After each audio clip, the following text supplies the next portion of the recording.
Greetings, our dear retro gamers and modern gamers alike. This time we'll introduce you, or remind you of a game called Blades of Vengeance. Some of our team members had never even heard of this game before, despite having a Sega back in their childhood.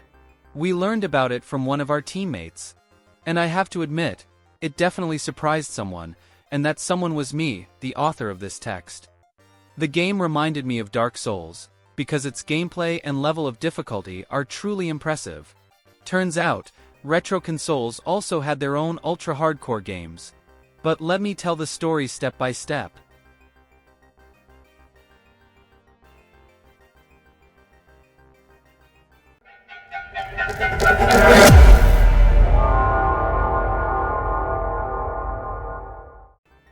Let's start with a little background. The game was developed by the Australian studio Beam Software, in some sources listed as Beam Party Software, and published by Electronic Arts. It was released in December 1993, in North America and Europe. It came out for the 16-bit Sega Genesis and Mega Drive, and was designed for 1 or 2 players. The genre is a platformer with hack-and-slash elements and light RPG mechanics. The game allows you to play the campaign in co-op. However, that doesn't make things easier. Quite the opposite. You might ask why, and I'll tell you. The camera follows only one of the 2 players. This means that if the player who's not being followed tries to move forward or backward, they risk running into some nasty surprise that'll wipe out 30 to 50% of their HP, or make them fall to their death. All because they can't see what's beyond the screen's boundaries. But there is a way to deal with this. I'll get to that later. At the start, the player or both players in co-op chooses one of 3 fantasy heroes. The Huntress, balanced speed and attack range. The Warrior, powerful melee strikes. The Sorcerer, strong ranged attacks but low health. All heroes move at roughly the same speed, but differ in jump height and attack range. The arsenal includes basic and charged attacks, for example, a crouching low strike or a top-down aerial attack, as well as the ability to block enemies and their attacks while crouching. Levels also hide sparkling stars, powerful damage boosters that you lose one by one upon death. The game mixes platforming segments with RPG elements. Coins, silver, gold and items are scattered across the levels. Between stages, heroes visit a shop, where they can spend collected coins on health potions, extra lives, defense potions, damage boosts, new weapons, or armor. In the inventory, pause menu, items can be used manually. Pausing also allows you to shift the screen to scout what lies ahead or below. Levels are large, with secret zones, traps, and bonuses. The Ring of Midas turns enemies into moneybags, the explosive rod destroys all enemies on screen, etc. At the end of each of the 3 stage segments, there's a boss fight, demon, half-headed Medusa, gargoyle, etc., after which you visit the shop again before continuing. Now, more about co-op gameplay. As mentioned earlier, both players have to stay close together. One can pause themselves, stay behind, while the other advances forward. You can also swap between characters anytime when selecting items from the inventory. The game is known for its high difficulty. Each hero has a health bar and a set number of lives, which can be replenished with potions or bought in the shop. Lose all your lives and it's game over.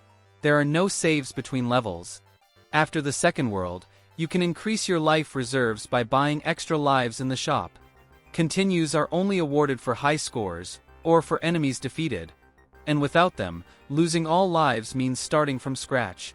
Boss fights have multiple phases and unique attack patterns, forcing you to study them, and make use of learned techniques and purchased items. The game isn't meant to be beaten in a single rush. The first boss alone teaches you the value of ranged combat. As one anonymous commenter put it, the game is very hard for its time. And even now it's no cakewalk, especially with no saving feature. Still, the number of enemies on screen is relatively modest, usually no more than 5 to 6. So even with respawns, the combat stays balanced and doesn't turn into chaos.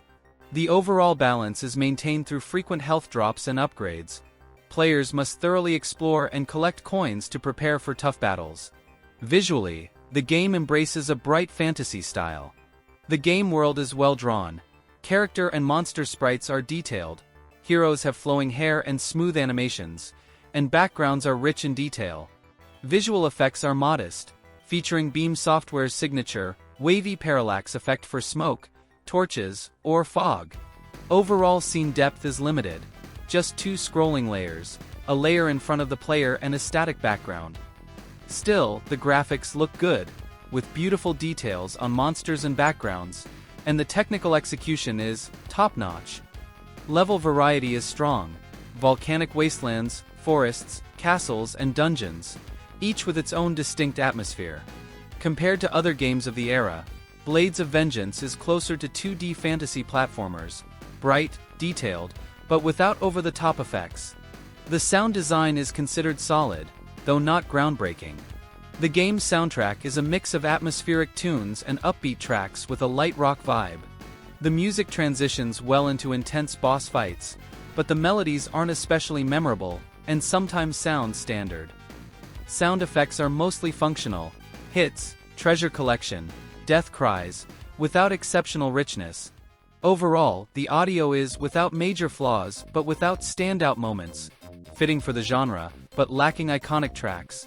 Final verdict: Blades of Vengeance is a well-crafted action platformer with RPG elements, standing out for its story presentation and polished character mechanics. The game demands patience and skill due to its high difficulty, but delivers a rich experience with co-op play and character progression.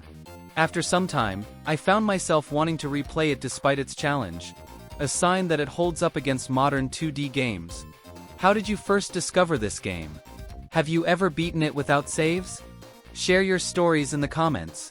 That's the end of the review. Author: Eugene Shabanov. Thanks for reading, and all the best to you. See you soon.